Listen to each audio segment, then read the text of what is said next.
When I was sick, my half-sister refused to help me, claiming she had her own life. So I stopped paying her rent, and now she's freaking out. I'm a 28 years old man, and I let my half-sister Emma, 25, live with me for 5 months without asking her to pay a single penny for rent or utilities. We share the same father but grew up in different households, though in the same small town near Omaha, where there's still a community culture. We even host neighbors and acquaintances if they visit the city.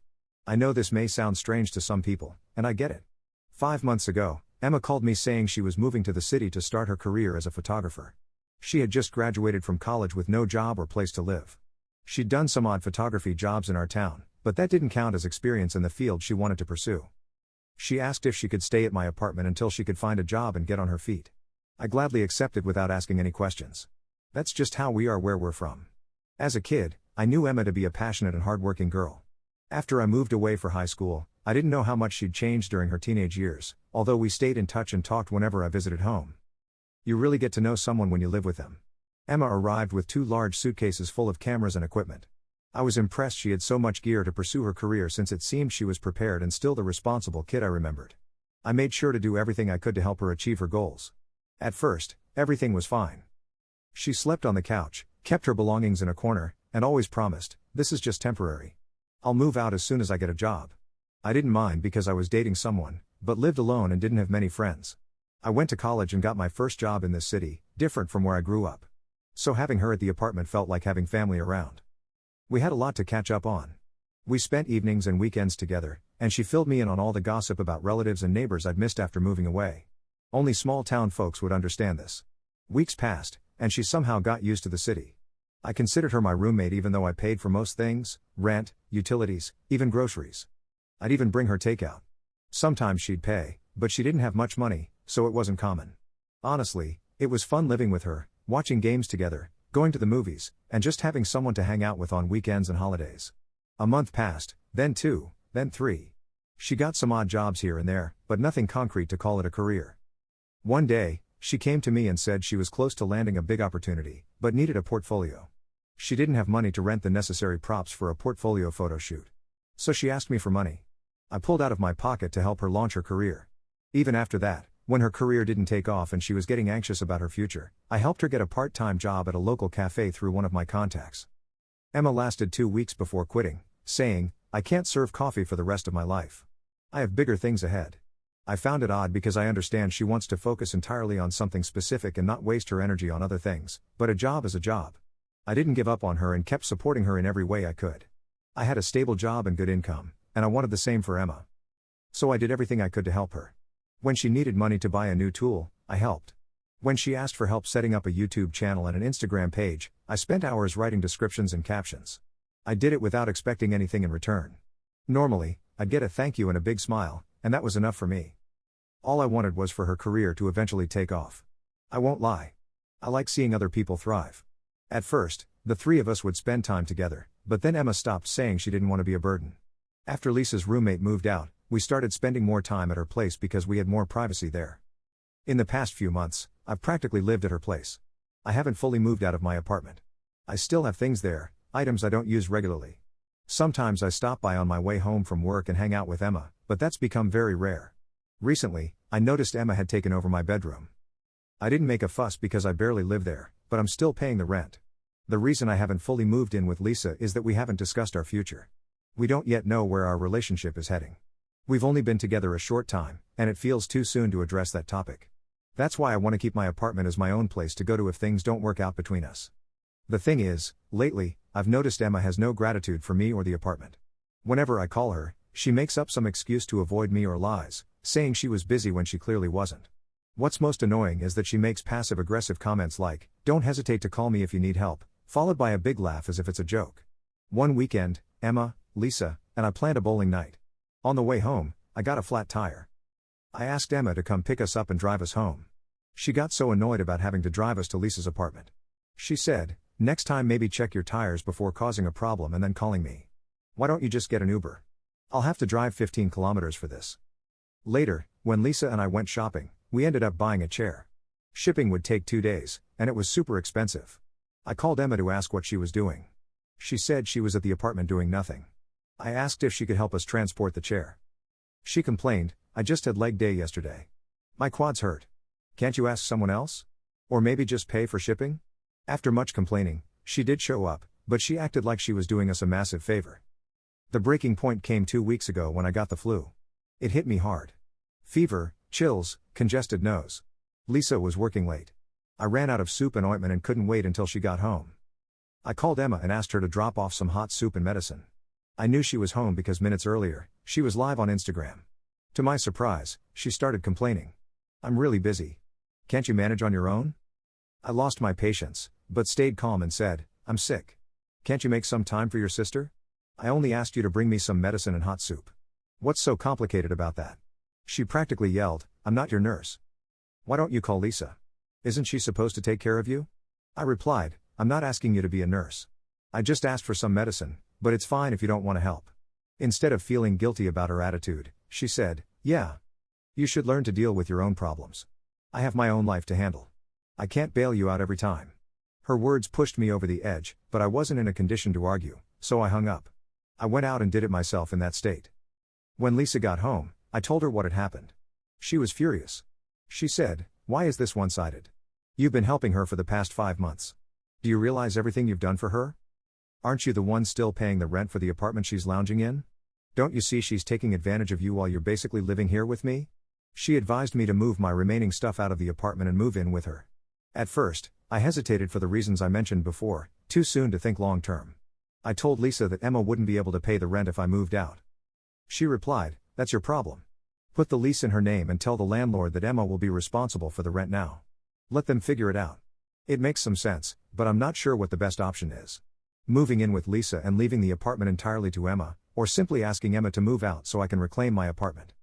I know I sound like I'm not ready to move in with Lisa, which is why I'm hesitating to take any steps. Do you have a better solution? Update 1. The comments have been hilarious. Yes. I was stuck in a deadlock, tired of supporting Emma, unwilling to commit fully to living with Lisa, and not wanting to give up my place either. I wanted to play it too safe. As someone commented, you can't have your cake and eat it too. So I started tackling the situation step by step instead of avoiding it. First, I confronted Emma about it. I called her and told her how much it hurt me to see how she acted every time I asked for help. She got defensive and started listing all the times she had rescued me.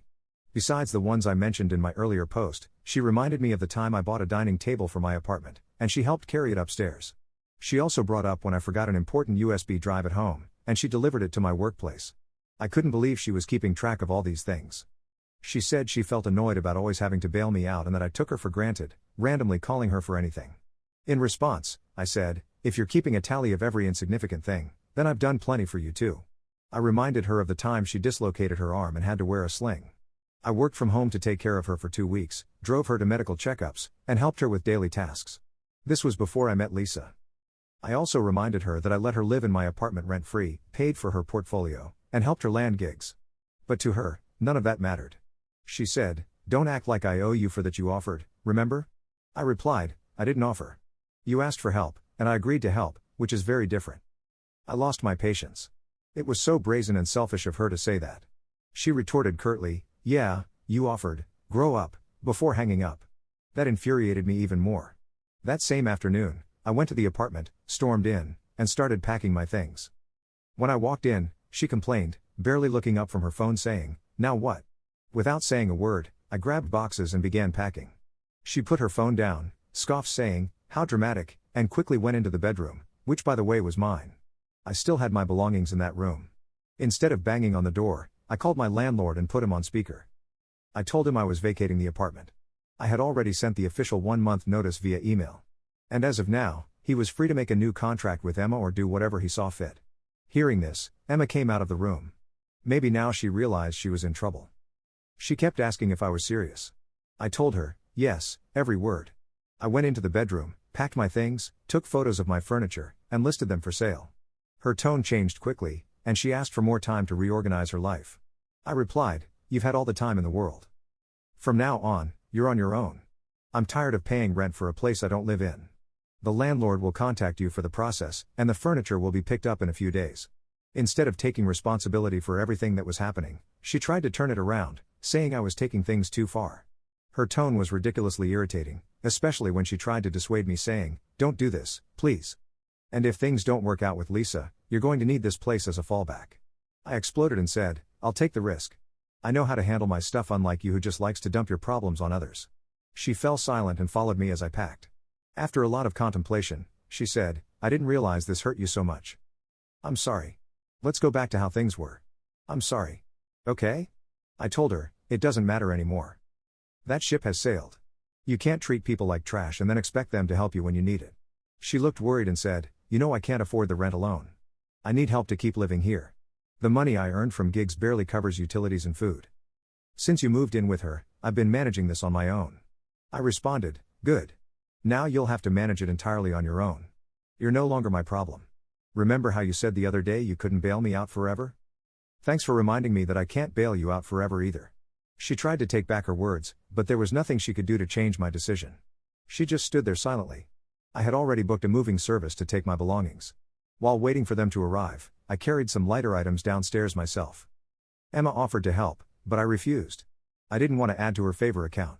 She kept apologizing as I carried the last box downstairs, but I ignored her. She also sent me a long message apologizing and thanking me for everything. She tried to emotionally manipulate me, saying she looked up to me as a role model and cheesy stuff like that. I ignored it. I'm done falling for that kind of thing. I've taken a leap of faith and moved out. Whatever happens in the future, I'm ready to face it with strength and determination. Update 2.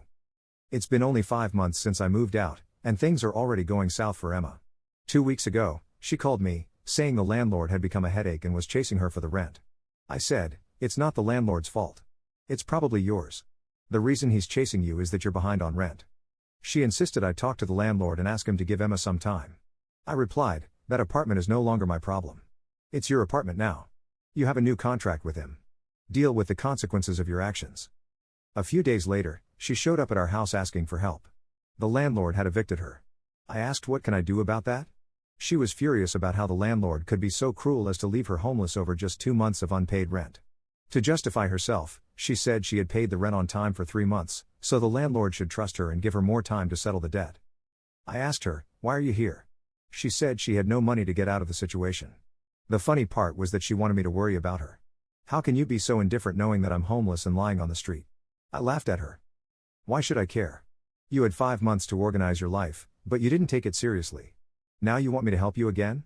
She wanted me to talk to the landlord and buy her an extra week. I told her, I'm not doing that. I don't have time for your nonsense. Then she begged me to help her get her camera and laptop back because she had an interview the next day and had pawned some of her things. She was very hopeful about the interview and sounded desperate. She promised to pay the rent as soon as she got her first paycheck. I refused to get involved in the mess. However, after I left, I called the building manager to understand the situation. He told me a completely different story. Apparently, Emma had been throwing parties in the apartment after I left. The loud music was bothering the neighbors, and many of them had filed complaints. Emma had received several warnings, but despite that, she continued causing trouble. Additionally, she was behind on the rent. Who would tolerate a tenant like that? A couple of days later, Emma called me again saying, you don't care about anything that happens to me. Right? I'm literally sleeping in the subway in this freezing cold. Every night, I feel like I won't survive until morning. I'm living on the street with homeless people. You know how dangerous that is. They've even tried to rob me the other day, but I defended myself. You're just waiting for something bad to happen to me, aren't you? That's how vengeful you are. I yelled at her, you're not a baby. You need to learn to fix your life. I've been holding your hand for too long, and I regret it. Now it's time for me to stop being so nice to you and move on with my life. She made a sarcastic comment, wow. Is this what you do with family? I responded, no. I help family, but I also expect family to be there for me when I need them. That's the same question I asked myself when you refused to help me when I was sick. So I guess we're not family after all. Sometimes you have to prune it.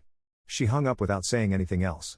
Then she contacted Lisa and asked if she could stay with us for a week until she could gather the money to pay the rent.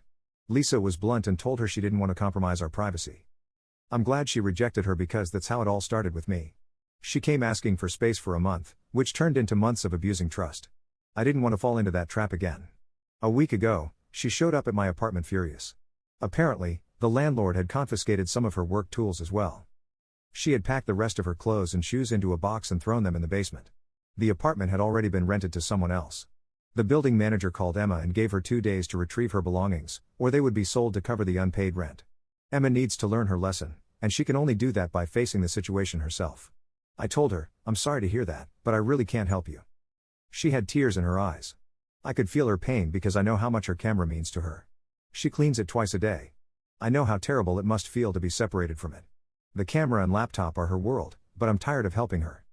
She left with a face full of disappointment, but she also made it clear that this was the end of our bond, which is fine with me because the bond was me helping her and her complaining when I needed her.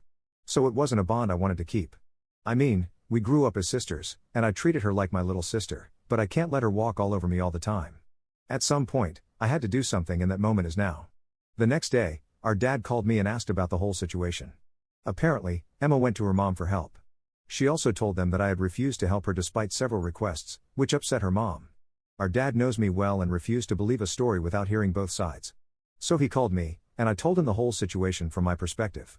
He told me I did the right thing by standing up for myself. Her mom helped Emma out and she was able to retrieve her camera and laptop, but the landlord didn't want to take her back, and Emma could no longer pay for that place. The last I heard, she was sleeping on a friend's couch and had gotten a job under a local wedding photographer. I feel good about her and also about myself. I've learned that helping someone doesn't mean allowing them to take advantage of you, and I should have stopped all of this much earlier. Update 3. Since I've received so many questions about my sister, and it seems they're interested in what happened to her in these months, I thought it would be fun to spend this Sunday afternoon writing this. They've also asked about me and how it's going with my girlfriend, Lisa. Well, it's been better than I expected. And I must say I was a fool for not moving in with her earlier. There are so many things I need to change, but since I've started therapy, I'll probably address these things and many others, like the fact that I let my sister abuse my trust for so long. And before anyone asks, yes, Lisa and I split the expenses. I pay half the rent and also other costs involved in living together. I wasn't going to turn into my sister. At least I think I've been improving because another cousin, although from the other side of the family, asked if they could stay at the apartment where I live with Lisa for a few weeks. And I told them no. I don't know if this cousin will end up being like my sister, but I don't want to risk going through the same thing, along with the other problems it would cause to have them live here. But moving on to my sister that everyone knows, I know she's now unloading and loading trucks at a warehouse. That's the job she's doing right now. In my last update, she was helping a wedding photographer, but that didn't work out too well because she basically refused to contribute to the work and drank alcohol during weddings. And what did she do when she got fired from her new job? She ran to cry to her mom, telling them they ruined her life, her career, her dream just for having a few drinks during work. But I've never seen a wedding photographer act like a guest unless they're part of the guest list and only take photos by choice. If you're being paid, you should be a professional. So her mom told our dad told me, and now I'm telling you, gossip travels fast in the family. Another thing that has happened is that my sister is very disappointed with this. So she sold all of her equipment, or at least what she still owned, and got a job. She's been hopping from one job to another, but from what I know, she's been at the warehouse the longest. Some people in the family think she sold everything because she had nowhere to live and needed the money, since according to them, the friend who lent her the couch for a while also got tired of her. Of course, the most surreal thing that happened with my sister is that for a while, she was dating someone. I don't know how long they were together, to be honest. But it all ended because of a housing issue too. It turns out my sister wanted to move in with them. I don't know if they knew what happened with me or with her friend, or if they just saw red flags that I completely ignored, but they told her they weren't ready for her to move in with them. In the end, she broke up with them. Her excuse to the family, when she revealed she wasn't with them anymore, was that people nowadays aren't ready for commitment. To my sister, she's a great catch. But there's no one who want to take the next step and settle down. But even my uncle, who had met her now ex-partner and approved of them, doesn't think that's true. It's clear that she needed a new place, and that's why she wanted to take the next step. I saw my half-sister at a family gathering when we both returned to our hometown, but we haven't exchanged more words beyond a cordial greeting. And I don't think there's much more to say than that.